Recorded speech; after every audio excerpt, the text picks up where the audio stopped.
Welcome back to Queens of the Damned Horror Podcast. This is going to be our Halloween episode, so we're going to talk about some of the kind of typical Halloween monsters that we see. So that includes vampires, witches, and werewolves.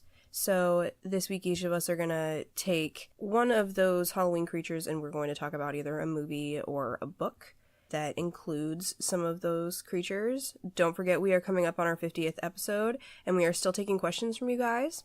You can send your questions to qotdpodcast@gmail.com, DM them to us on Twitter. If you are friends with any of us on Facebook or anything, you can send us a direct message, or you can, I believe, message the podcast page as well. So make sure you get those questions into us and enjoy the show. So I picked the Unicorn Tapestry, which is a novella in the Vampire Tapestry, which came out in 1980. They were written by Susie McKee Charnis. So I am actually reading this novella from the Penguin Book of Vampires, which is really great. It has a lot of cool stuff in it. But the introduction to the short story says, the title's reference to the medieval tapestries, such as those of Cluny depicting the hunt and capture of the mythical beast, suggests her theme of the relationship of hunter and prey. The interesting thing about this piece is that there is no clear distinction between hunter and prey. So this is a vampire story, so we would assume when we start the story that the vampire is going to be the hunter, but by the end, Floria kind of puts that into question of who is actually hunter and who is actually prey. So, Floria is the main character of this piece. The piece bounces back and forth from like a third-person narrator to Floria's notes. And she is a therapist. She appears to be having her own mental health issues after her mother's death, and then she was also recently divorced, so she describes exhaustion and anxiety, and also feels exposed to death. She still keeps patients that she isn't really able to help. She also keeps patients who are destructive to her own mental health. Her colleagues keep telling her to dump a lot of her patients, but she refuses to do so because she just wants to do her job. She also questions her own abilities consistently and worries that her clients feel that she is a failure. One of her clients even openly tells her that they feel like she's checked out from their therapy sessions. But she actually is a major success in her field. She has even written a book on Gestalt therapy. So Gestalt therapy encourages clients to discuss what's actually happening right in the moment. It's all about self-awareness. You might be asked to re-experience past situations, but it's mostly about learning how to overcome and be aware of negative thoughts. So this is actually really important to the novella because Floria appears to struggle with self-awareness herself. She actually does state later on that she's become more attuned to other forms of therapy and prefers a more holistic approach, but when she's working with her client, Wayland, who I'm going to talk about in a little bit, she actually mostly uses Gestalt techniques with him. Anyways, so her new client comes in. His name's Edward Lewis Wayland. Wayland is actually recommended to Floria by the dean at an upstate college. So during their initial phone call, Wayland says, "I seem to have fallen victim to a delusion of being a vampire." So Floria decides to take him because basically he's recommended to her by a friend, but also because she's kind of interested. I mean, I would take a patient who thought they were a vampire. Be kind of interesting. But Wayland is a German immigrant. He appears to be around 50 years old. And after a while with going through therapy, she does start to enjoy his company more than other clients. And as a vampire, he states that he feeds very specifically on gay men that he finds in a specific park. He has all of these reasons why he doesn't feed on others, but he prefers gay men. One theme of this book, or this novella, is the idea of control, trying to figure out who is in control, who is supposed to be in control, how is control supposed to be balanced or not balanced in a therapy situation. So Wayland appears to grab at control very early on in their therapy sessions. He starts out seeming like a very normal client, and then out of nowhere, he just kind of takes control of everything. And Floria doesn't seem to know how she feels about it. After a while, you start to see that she kind of does like it. So she says she had the distinct feeling of being steered by him. How important was it to him, she wondered, to feel in control? But I feel like the real question is, how important is it to Floria to be in control? Because it doesn't seem like she takes control of really anything in her life at this point. So she just kind of allows him to steer everything. So there is one point where Wayland even cancels his appointment with Floria, but asks her to join him at the zoo instead. And this is actually kind of a big deal in a therapy situation. You're not supposed to do stuff like this. One of the most important things about, like, when you become a counselor and become a therapist is you need to learn how to institute boundaries right away with your clients, that there can't be, like, an outside relationship from the actual therapy session and everything. And so she breaks rules right away with Wayland. And there's one point where she does it again, and she breaks down and starts crying while they're supposed to technically be in a therapy session. Everything with Wayland is kind of changing everything she thinks she's supposed to be doing, and everything kind of spins out of control for her very quickly. And after a while, she does kind of start to question whether or not she believes Wayland, if he actually is a vampire, or if he's still just deluded. And at one point, she does try to talk to one of her friends about it, and her friend is just astonished and says, like, you know, there's something wrong with you. You shouldn't be treating people if you're going to give in to their delusions like that. And like I said, so there are instances where we're getting specifically Floria's journals, and she's also, like, writing a book about Wayland and everything like that. But at one point, she has a dream about Wayland, and she's in a cab car with him. And he starts to feed on her, and she starts to like it at first, but then she gets really angry, and that's when she wakes up. And this is what she writes in her journal. Dear Doug, your vampire is fine. It's your ex-therapist who's off the rails. Warning, therapy can be dangerous to your health, especially if you're the therapist. Beautiful vampire, awaken to me. Am I really ready to take on a legendary monster? Give up. Refer this one out. Do your job. Work as a good doctor. So she clearly is trying to grapple with trying to do her job well, but also trying to deal with her own problems, trying to help this guy, pretty much just trying to decide what she's supposed to do with him in general. And Wayland also becomes concerned with whether or not she believes him, which isn't really explored that much. He seems to mention it a couple times, but I think he starts to realize that she does believe him, and so he doesn't become as concerned with it. So for me, I think, like, one of the biggest themes throughout this book, along with control, is, like, this idea of women and their unwavering need to help and fix people. I mean, the fact that she's in therapy, it is very clear that she has a desire to help and fix people, but she continues to do it even when she's falling apart. And in a way, she kind of is a vampire herself as well, I think is kind of supposed to be a point of this, is that she's kind of, in a way, using Wayland to better herself, because she starts to feel drained in all the other aspects of her life. But whenever she's around Wayland, she feels better. She feels like she has more vitality, and she's happier and more excited. So it's kind of like this back and forth, like I said in the beginning, like, who's the predator, who's the prey, and who's really the villain, which really comes to play in the end. I am going to give away the end. Sorry, everybody. You can go read it. I'm leaving out a lot of stuff, so it'll still be fun. So by the end of the novella, Wayland eventually just leaves. He takes off, and one night Floria goes to her apartment, and Wayland is there. And he plans to kill her because he's taking off, and he doesn't want anybody to know that he's a vampire. He can't take the chance of anybody finding out, and as far as he knows, he's the only vampire. So he plans to kill her, but Floria actually suggests that they have sex. And this is something that she has been really concerned with throughout the short story. The fact that Wayland does not enjoy sex, he actually hates it, and kind of just puts up with it sometimes with his victims if he has to. And so she proposes it to him, and they actually do end up having sex. And it's this whole experience. I'm not really gonna explain it. But it is this whole experience for both of them, and it is kind of, I think, alarming to Wayland because he is not used to feeling that way and enjoying something like that.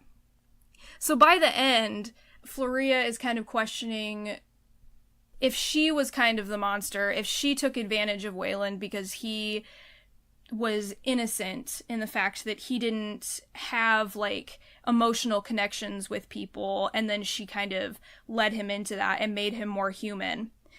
At one point, she says, "Oh no, I am not the temptress. I am not the deadly female out of legends whose touch defiles the hitherto unblemished being, her victim. If Wayland found some human likeness in himself, that had to be in him, to begin with. Who said he was defiled anyway? Newly discovered capacities can be either strengths or weaknesses, depending on how you use them." So the whole last 2 pages of this short story are actually really incredible, because it's just like the rest of the book, where Floria is going back and forth between all these different thoughts that she has, but it is so contrary in these last 2 pages, all these thoughts she's having, because she's telling herself, no, I'm not a temptress, but but what if it is my fault that now he's weaker, or there's something wrong with him? And she talks about the whole idea of the unicorn, and actually earlier on in the story, Wayland tells the story of the unicorn and how he considers himself the unicorn, and hunters come in and they coax the unicorn out to kill the unicorn and all that kind of stuff. Well, Floria mentions that they use a virgin to tempt the unicorn. And Floria is going back and forth with, like, am I the virgin that tempted the unicorn out to die? Or was this a choice between he and I? So, I don't know. I think this short story is just, it's fantastic, because it puts into question a lot of different things. Like, can you really, like, destroy another person in all circumstances, or is there sometimes, like, a give and take within that? Should we question the idea of a temptress? Question the boundaries between hunter and prey? But I don't know. Overall, I thought this was a great short story, and it has a lot to do with psychology, which I really love. But yeah, that is my pick. I just said a lot of things. It's so funny you answered for a long time. You answered my question, which was why she picked that as the title. Because those tapestries are... Nikki, do you know which tapestries we're talking about? No, but if I saw them, if you saw them, I feel like you would. They're something that, like, you see and you know, they're beautiful. That's interesting. So, I think I missed it, but why did he only prey on gay men? Oh gosh. He has this, like, long explanation of why. I think it had something to do with, like, they're more vulnerable. People are less likely to, I guess, like, if something happens to them, people are less likely to do something about it. It's actually really sad. Right. Well, and gosh, I mean, you said this story was written in the 80s, I think right? it mostly had something to do with that. So even more so then. Mm-hmm. That's interesting. That sounds good. I've never heard of this story or this author. I haven't either. It's so good. What was her name? Susan? It's so good. Susie McKee Charnas. I've never heard of her. She's kind of known... Let me see. It says something in the introduction about how, like, she's kind of known for being, like, a really feminist writer. She wrote a book called Boobs. Yes. Sorry. I just Googled her and the first thing that came up was a Goodreads link to a book called Boobs. That's amazing. I already love it. Well, now I have to see what Boobs is about. I was about to say, Jesus. No, I have never heard of her. And I find this to be very interesting. Oh my god, Boobs won a Hugo for Best Short Story. Oh my god, listen to this. Kelly Bornstein's classmates bully her because she is the first person in their age group to grow large breasts. However, instead of menstruating, Kelsey becomes a werewolf. I have to read this book! Yes! I don't know where you can find it, but there it is. Boobs. That sounds great. I feel like a 12-year-old boy being like, boobs. Hang on. This mentioned another one that actually was kind of a big deal. Walk to the End of the World in 1974. That was another one of hers? That was her first science fiction novel. And it was how she won her following of feminist readers. And then there was another one called Mother Lines. Oh my god. So she has a whole book called The Vampire Tapestry. Yeah, that's what I said. It's a series of novellas. I missed that part. My mind is being blown here. No, I missed that part. That's what Unicorn Tapestry is in. Mm. But like I said, But you I'm have it reading in it a out different. That's what confused me. Yeah. That's what confused me. Penguin Book of Vampire Stories. She also has a memoir called My Father's Ghost. Failed father-daughter relationship. Wow. Well, thanks for introducing us to an awesome Thank new you. author. I know. Oh my god. I'm always looking for female gothic or ghost story writers. Well, you guys can thank Dr. Emily Kingery at St. Ambrose University, because she is the one who assigned it to me. Awesome. Thank you, Prof. And it seems like such a unique use of a really overdone theme. Mm-hmm. You know, the vampire is one of the most overdone themes in literature, but there's so many genius stories that have been written about that particular monster. And this one seems completely different even than some of the stuff that I've read. He is, like, and even, like, physically, he's different. I know he says at one point he doesn't like Dracula, Story of Dracula, because it's inaccurate and the fangs are absurd. So, yeah, it's really interesting. It's very different.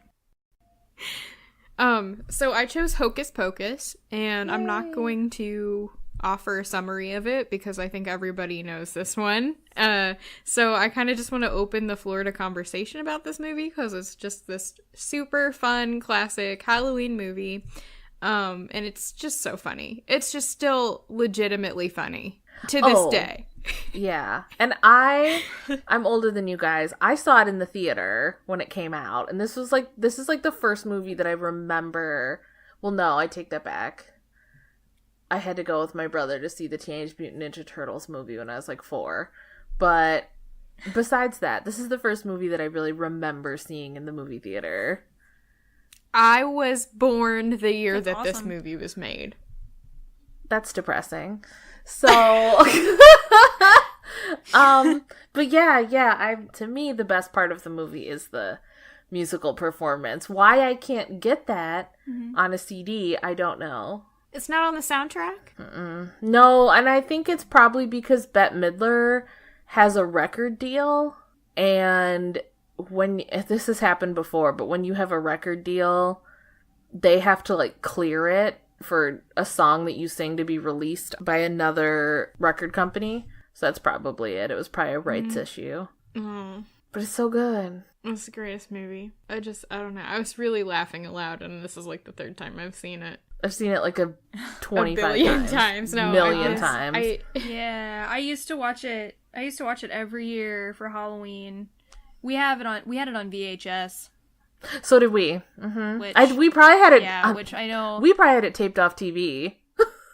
Yeah, no, we had a VHS of it. That's like one of, I can't remember. We used to have a whole drawer of VHS movies, but for some reason I always think of Hocus Pocus because we pulled it out every year, and it was one of my favorite movies growing up. It was great. It was so good.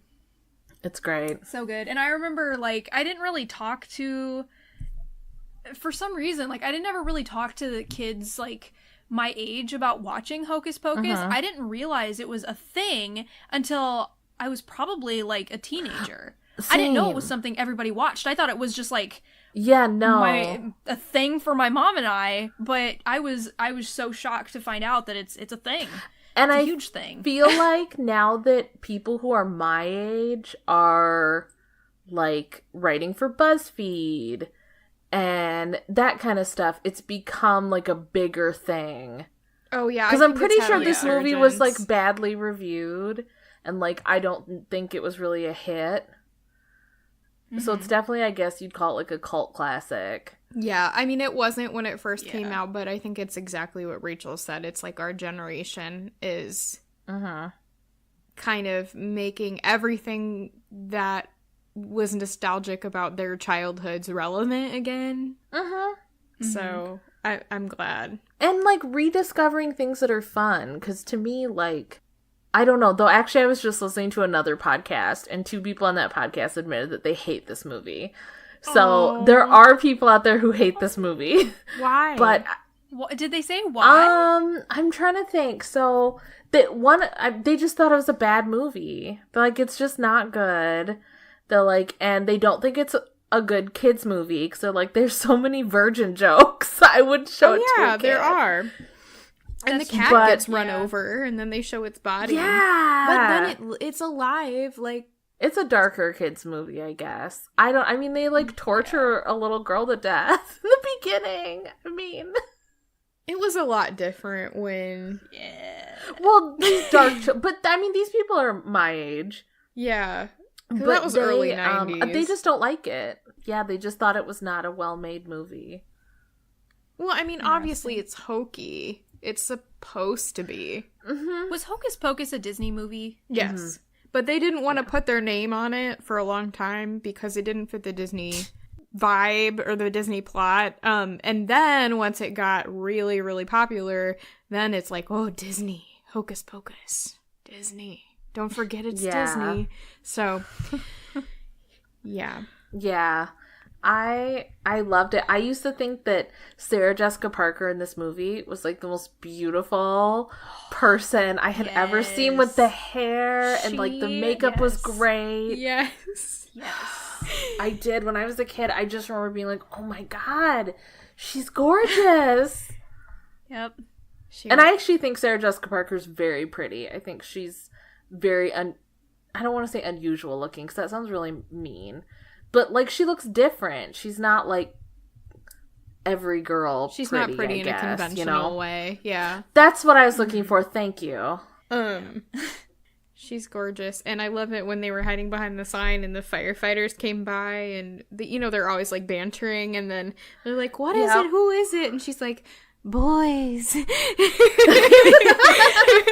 Or what is it that she keeps saying? Like, amok, amok, amok, amok, amok, amok, amok. So funny. And Kathy Najimy in this movie is hysterical. Oh my god. All of them work so well together. They do. They do. They have really good chemistry. And, like, I think that was another complaint that this other podcast had about it, was that they felt like they would have liked to see a movie about them. They didn't care about the teenagers.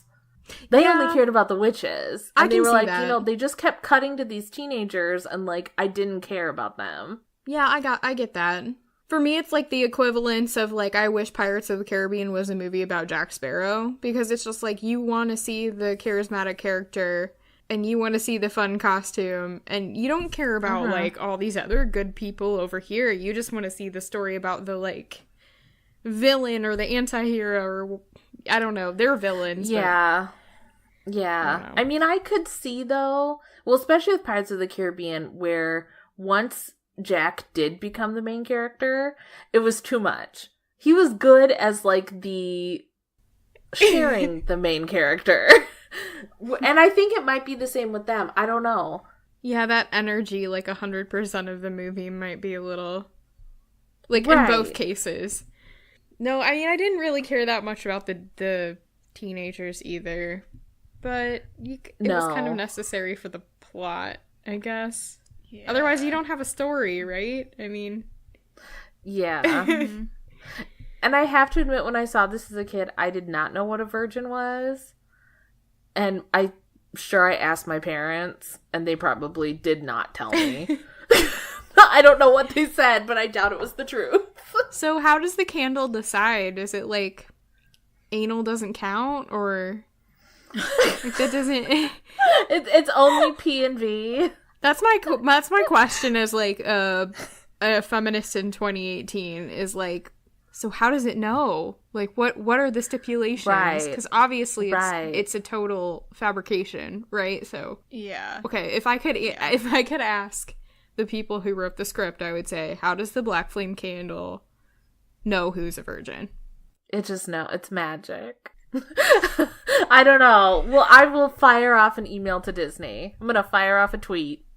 These are the questions Disney. Somebody that explain I ask this to myself when I'm watching these movies. These are the things that go through my head. A book that came out this year. Mm-hmm. Book sequel. Yes, or prequel. What? Did you read it? Prequel. No. I put it on my list to read, but I did not read it. Oh, it is a sequel. Hocus Pocus 2. Well, I remember they were talking about making another movie, but, like, I don't want them to. So let's see. It says 25 years later, Max and Allison's 17-year-old daughter, Poppy, finds herself face to face with the Sanderson sisters in all their sinister glory. When Halloween celebrations don't quite go as planned, it's a race against time as Poppy and her friends fight to save her family and all of Salem from the witch's last vile scheme. What is it called? It's just called Hocus Pocus and the all-new sequel. Okay. And the cover says, "Witch, please." I see When it. did this come out? This year. Of course it did. So Disney has been doing these books about, like, the villains from their movies, which are actually kind of cute and fun. Like, there's one for Mother Gothel. There's one for Ursula. There's one from Maleficent that's not the movie. Is it the Poor Unfortunate Soul? The one... Yeah. Is that... Okay, yeah, kids ask me for that at the store all the time. Yeah. So I've actually read a couple of them, and they were pretty cute. I mean, they're pretty fun. So I wonder if this is the same. Probably. So the one problem I had about the end of the movie... We just all went somewhere else there for a minute. I did. I was just, like, thinking... is that I was really sad that Binks didn't get to be the girl's cat forever. I know that he had to go on to heaven. I cried so much. But, like... but he would have been happy as a cat forever. Maybe. But then he couldn't have been reunited with his sister, which is what he really wanted. I know, but his sister was like 8. He's gonna get bored of her. But he'll be in heaven with their parents. Well, yeah. But you could be a cat. I mean, I definitely, when I watched it as a kid, I definitely cried when she had to say goodbye to Binks. Also, that kid is on NCIS now. Really? Yes. Of course. Woo. Also, it always cracked me up that at the end, the bullies are still stuck in the cages trying to do a round, like a round robin of row, row, row your boat. I know. I was like, they definitely wouldn't be doing that because what classic movie bullies think of doing a round? Like, that's super smart. Well, I thought the point was that they were kind of stupid. Yeah. Yeah. I love it. And I love that the guy who plays the zombie, Winifred's boyfriend, is the guy from Shape of Water. Yeah, he's like You one know, of the the most fish man. underappreciated monster That's actors in Hollywood. No way. The fish man. Yeah. Yeah. Wait. The fish boyfriend. Who is a strange looking man in real life. This is the guy that was in Mama. Oh, he played the monster in Mama? I believe so. You want to talk about a movie that made me cry and I felt real fucking stupid? Was Mama. I cried at the end and I felt really dumb. That movie was really sad. That ending felt was really sad. stupid. I like that movie. I really liked that movie too, actually. I thought it was going to be bad. And I really liked it. So he does like the Guillermo del Toro movies because he did Pan's Labyrinth. He was the fawn. But he wasn't the voice of the fawn because I assume he doesn't speak Spanish. Oh yeah, he's done a ton of like whenever there's a monster, he's it a lot of the time. Well, he's in all of Guillermo del Toro's movies. I mean, because he was in Hellboy, Crimson Peak. He was in. Oh no! Did he do some of the ghost stuff? Yeah, I think he was I think he was Edith's mother as a ghost. Oh, Javier Botet was in Mama. I don't know how I got them confused. Wow, he has quite a resume. He does. But he's on Star Trek Discovery right now. I don't know. Did you guys ever watch Buffy? No. No, Okay. actually. So there's this really famous episode of Buffy called Hush. It's a fairy tale episode with these fairy tale villains. And he plays the lead villain in that. And it's a really creepy episode. It's so good. You guys should watch Buffy. Anyway, we're so far off topic. Hocus Pocus. So what was your favorite part of the movie? The song. The song. So Rachel's was I Put a Spell Both on songs. Let me say both songs. So I also love Sarah Jessica Parker's song. Oh, yes. Gorgeous. Yeah. Does she sing that? Yes, she's a singer. Gorgeous. I love it. My favorite part was when they go into Satan's house. Oh my god! I don't know why, that's just my favorite part. When the little girl walks up to them dressed as an angel and says, "Bless you," and they're like, "Ah!" Oh my god, that's hysterical. I just love that. I don't know why. I just still think that's the funniest thing ever. When she's slow dancing with Satan and he's talking to his wife, he's like, she says I'm her master, and his wife is so fucking pissed. Yeah, she's like, "Get out of my house." Yep. Oh, So the master has married Medusa. Oh my god, it's so good. Gosh, it's been so long since I've seen this movie, to be honest. I don't really remember anything specific. I know I really liked and was also like freaking terrified by like the point when all of the kids are coming to the house. Oh yeah. That's like the part that's just stuck in my brain. I think it's just because it freaked me out so much. So good. Scary. Yeah. It's one of those movies that's really fun. There's not really a deeper meaning to it. Nope. So my choice, so for my monster, I picked the werewolf. And so my choice is An American Werewolf in London, which is Nikki, have you seen movie this? so much? Yeah. Oh yeah. Okay, it's so good. I love it. It's one of the all-time great horror movies. And this is a horror comedy done right. It's scary and it's funny. Yep. So this came out in 1981. And so the plot of this movie, so there's these two Americans, obviously. They're backpacking across Europe. It's David and Jack. They stop for a drink at a pub called the Slaughtered Lamb in Yorkshire. And they notice a 5-pointed star painted on the wall. But when they ask the locals about it, the locals get really angry with them. So they decide to leave. And as they're leaving, the locals warn them to keep off the road, stay clear of the moors, and beware the full moon. And after they leave, the locals feel really bad that they let them go, but none of them go after them. As the boys are walking, they end up wandering off the road and onto the moor, where they hear a wolf howl. They turn around and try to go back to the pub, but they get lost and are attacked by a large wolf-like creature. Jack is killed and David is bitten before the locals from the pub arrive and shoot the creature. And as the creature is dying, instead of seeing a wolf, David sees the body of a naked man lying next to him. So 3 weeks later, David wakes up in the hospital, but he doesn't remember anything that happened. He's told by the police inspector that he and Jack were attacked by an escaped lunatic.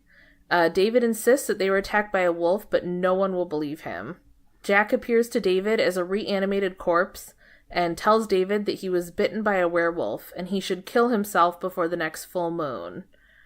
Jack says that he is cursed to walk the earth as the undead until the bloodline of the wolf that attacked them is ended. David believes he is hallucinating and disregards his message. David is released from the hospital, and this is so inappropriate, but he moves in with Alex, who's a nurse that was taking care of him in the hospital. It's questionable, but it's not really brought up. Speaking of boundaries. Exactly, yeah. Yeah, like she fell in love with him while he was her patient, which is strange to me. But anyway, so Jack appears to David again, and this time he's in like a more advanced state of decay. And he warns David that he will turn into a werewolf the next day, and again urges him to commit suicide before he kills any innocent people. But David is like, I'm still hallucinating. I went through this really traumatic thing. This didn't happen. But sure enough, the next night when the full moon rises, David strips off all of his clothes and painfully transforms into a werewolf. So werewolf David starts to prowl the streets, and he ends up killing 6 people before waking up the next day naked in the wolf enclosure at the London Zoo with no memory of what happened or how he got there. Yeah. So David realizes that the ghost of Jack was real and that he was responsible for the murders the night before. I am going to spoil the end of this movie just because I feel like this movie's been out for like 40 years. You've had 40 if you haven't years seen to it, see it's it. too late. Exactly. So he goes to a phone booth and calls his family, tell them that he loves him, and then he tries to slit his wrists, but he ends up not being able to do it. And then he sees an even more decayed Jack outside a movie theater, and he follows him inside. So inside the theater, Jack is sitting with David's victims from the night before. The victims suggest more and more outlandish ways for David to commit suicide, which is actually a really hysterical scene for people that are listening that haven't seen it. I thought this scene was very funny. But before he can do anything, David transforms again and goes on another killing spree. He kills the police inspector and then causes multiple car accidents and deaths before being cornered by police in an alley. Alex, the nurse, runs down the alley and attempts to calm David by telling him she loves him, but he's shot and killed when he lunges at her. And then, of course, the movie ends with him returning to human form, dead. So, this movie was made by John Landis, who tried to get this movie made for over a decade, but nobody would finance it. He was only successful in getting this movie made when he directed Animal House and The Blues Brothers, which were both massive, massive box office hits.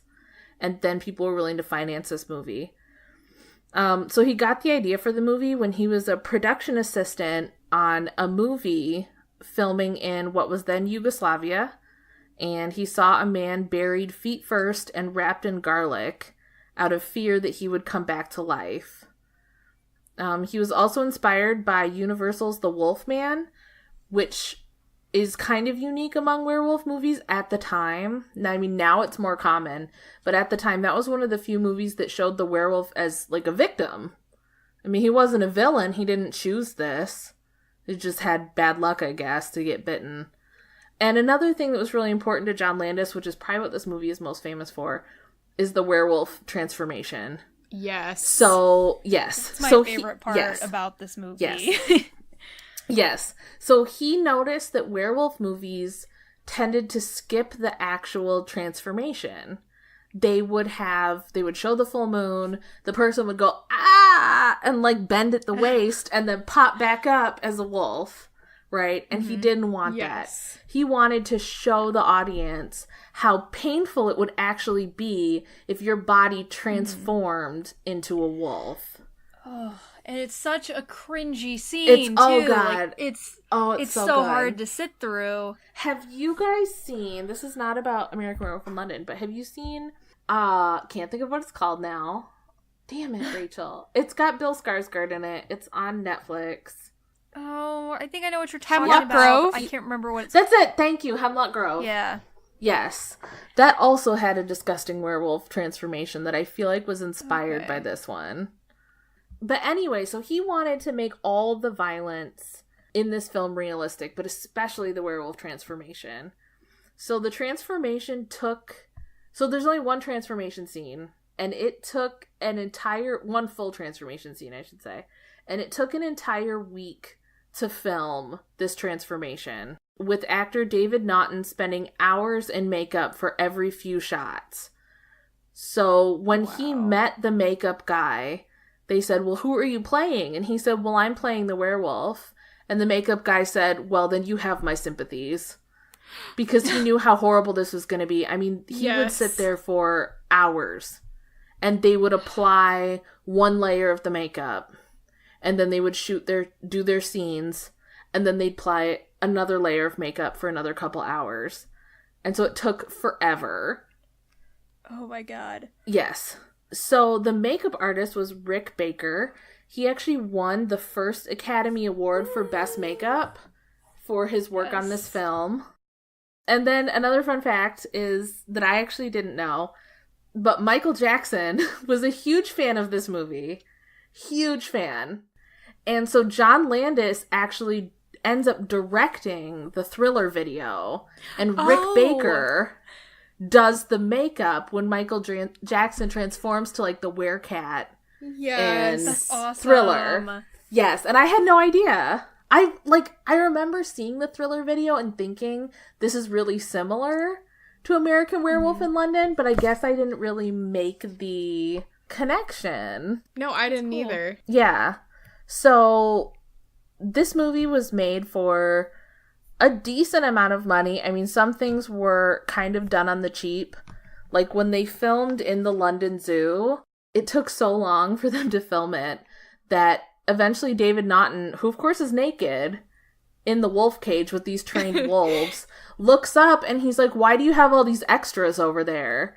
And they said, "Oh, those aren't extras. The zoo is open." And so, yeah. Yes. Yeah. Oh my god. Yeah. Yeah. So he went through it for this movie. I mean, he really went through it. But yeah, Wow. This is a great movie. So I actually found this really interesting article, which we'll link to. I don't want to just sit here and read the whole article. But it was written by this filmmaker, John Spira, who is Jewish. And he says that, you know, in the movie, the main character, David, is also Jewish. And there's a dream sequence where we see David at home with his family, surrounded by religious knickknacks. And someone knocks on the door, and Nazi demons invade the house and gun down David's whole family, slit his throat, and set fire to his house. And John Spira says that, quote, "This gets right to the heart of modern post-Holocaust Judaism. It embodies the primal fear that our new Western society could turn on us interlopers at any moment, systematically destroying us like animals while hatefully spitting on our culture." And he also says that there seems to be a subtext of Jewish allegory that runs through the entire film. So I thought that was really an interesting take on this movie. I'm not Jewish, so I guess I didn't see it. But after reading the article, I definitely, I could get behind it. So where'd you find the article? I think it was on, The Guardian. Okay. I can't remember. Oh, The Guardian has really, really good observation articles of horror films. They do. I noticed. They do. This is kind of John Landis's one of his last big movies. I mean, his career gets pretty much ruined a couple years later, for good reason. But it's kind of a shame. I mean, on one hand, it's okay, but on the other hand, it's a shame because this is a really good movie, and The Blues Brothers is a really great movie. Why is his reputation ruined? What happens? So he and Steven Spielberg are huge Twilight Zone fans, right? John Landis and Steven Spielberg decide that they want to make Twilight Zone the movie. Oh, God. And it's 4 different segments, each directed by a different director. One by John Landis, one by Steven Spielberg, and then 2 by 2 other people. So, in John Landis' segment, there's this guy who is a bigot, who he basically has to travel back in time to suffer through various eras of persecution. And at one point, he is transported back to the Vietnam War. And he decides to protect these Vietnamese children from American troops. Okay, so for this segment, John Landis needed 2 kids, right? So he ends up hiring the 7-year-old girl and the 6-year-old boy. And he violates child labor laws. He hires them without permits. Oh my God. He has them filming at night, which is against the law in California. Children cannot film at night. And they're little kids, and they're in this scene with explosives. And so he knows that he's not going to be given permission for them to work, right? So, they don't tell the casting agents. Wow. And, they tell the parents, not to tell anyone the kids are involved. And, a fire safety officer or something, the fire marshal comes on the scene to inspect it before the explosion, and they, hide the kids. Wow. And so they end up doing this scene that's supposed to be this helicopter crash. And they set off this big explosion.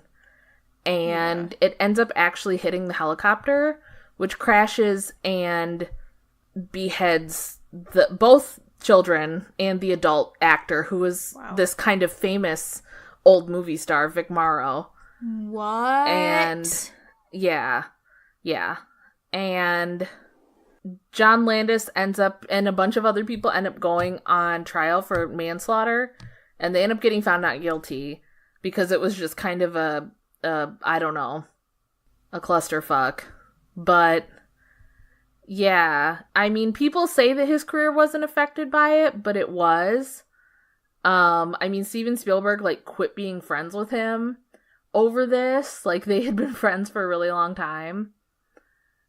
So, it was kind of a mess. Yeah, and that's actually a good movie. So, the part with his segment's still in the movie, obviously, but they cut the whole Vietnam section. Wow. Obviously, and just kind of end it where they end it. It ended up changing a bunch of safety laws. But it's horrible. It's so shitty that it takes stuff like that to change laws. Mm-hmm. Like, why can't we be preventative? Ever. Exactly. Exactly. And they just felt like John Landis was just, like, shrugging it off. Like, some people were kind of saying, like, hey, you know, maybe this isn't a really good idea. And he was just kind of like, no, it'll be fine. And it was not fine. Yeah. So anyway, the only other big movie that he directed after Twilight Zone the movie was Coming to America, which was, like, a huge hit. That's the Eddie Murphy movie. Sad. I was just like... Extremely sad. Sorry, God, that ended on such a downer. Woof. Well, American Werewolf in London is great. If you guys have not seen it, if people have not seen it. Back to a happier subject. It's a great movie. It's really funny. It's like scary and funny in just the right mixture. Like, to me, it's like the gold standard of horror comedy. Mm-hmm. Well, I always think of this movie when, like, I talk to people about practical effects and how much better practical effects are than CGI. I always think about this, how good it is. And The Thing. I always think about those two. Because it's just great. And also, I would like to say, Rick Baker has been on Face Off a few times. As like a judge? Yeah, as a judge and as, like, that's awesome. Like to help the contestants and stuff. But yeah, he's kind of a regular on there. It's really cool. That's awesome. I've never sat down and watched a whole season of Face Off, but I really like it. I love what I've seen. Love Face Off. My mom and I started watching it when it first started, and now it's done. I'm so mad. They're not making any more seasons of it, but I love Face Off. It's fantastic. It's the best. I didn't know they weren't making any more seasons of it. Yeah, they just finished last season. It was like they brought old contestants back again. They've done that a few different times. But, yep, that's what they did. Interesting. Yeah. Very cool. Yeah, I do know with this one that there were, and I'd love, of course, this was before anyone could have ever imagined DVD. So it's hard to find footage, but I know there was a lot cut from this movie in order for it to get an R rating. Like, I know there was a scene where Jack, once he's dead, is eating a piece of toast, and when he swallows, the toast comes out of his throat, because he's got a big hole there now. And, like, that kind of thing. But, yeah, I think that it would be an interesting thing to see, all the cut scenes, because I guess there was a lot more gore in it that they ended up having to cut. But again, this is before anyone could ever have pictured DVD. You know, home video wasn't really a thing yet. And so why would they need these extra scenes? So I'm sure they just got thrown away. Mm-hmm. Yeah. So good. What's the rating for this movie again? R. It's R? Okay. And they had to cut the scene so that they didn't get an NC-17 rating. I'm looking at Rick Baker now to see what else he's done for it. So he's won the Academy Award for Best Makeup a record 7 times from a record 11 nominations. Wow. Including the inaugural award. That's amazing. He's amazing. I guess I only know him from this, but now I see... Oh my god, he did Harry and the Hendersons? Harry and the Hendersons, Ed Wood, Nutty Professor, Men in Black, Life, How the Grinch Stole Christmas, Norbit. Oh, and the Wolfman remake. Interesting. He did the makeup for Star Wars. I'm learning so much right now. This is great. I love Wikipedia. But anyway, he's extremely talented. This movie's great. And now we all know that it has a connection to Thriller, which makes it even better. Yeah, love it.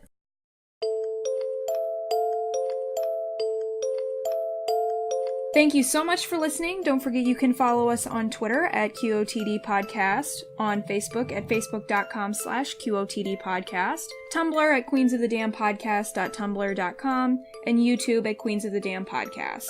Don't forget to rate, review, and subscribe on iTunes, Podbean, Stitcher, YouTube, Google Play, and TuneIn Radio.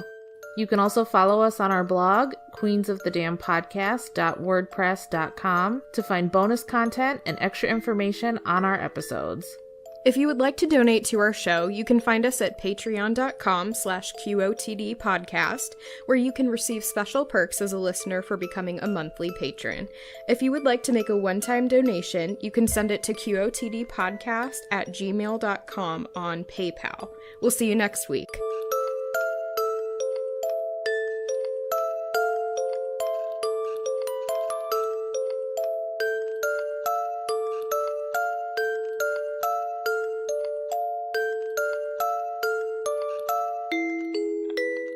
All right, luckily Jaren can cut all that awkward silence out. Jaren can give us social skills. She can.